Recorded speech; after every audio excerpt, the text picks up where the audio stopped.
Welcome to Chillin' 101. We hope this video helps. In this video, I will explain how to remove a Chrysler 300 fender. First, ensure your vehicle is parked on a level surface and the engine is off. Gather all your tools, including various wrenches, screwdrivers, and a trim removal tool.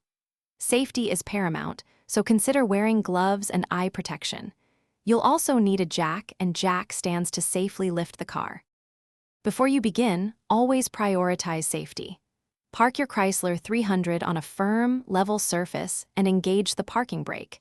Disconnect the negative terminal of your battery to prevent any electrical shorts.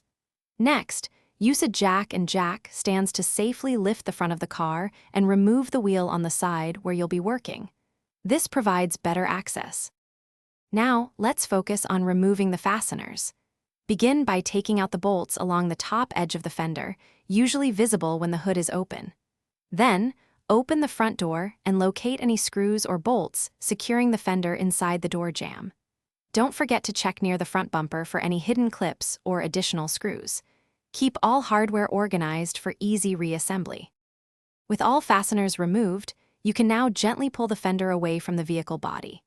Be cautious and move slowly, as there might be a few stubborn clips or even some wiring for side markers or turn signals still attached. Disconnect any electrical connections carefully. Once the fender is off, take a moment to inspect the mounting area for any damage or corrosion before installing your new or repaired fender.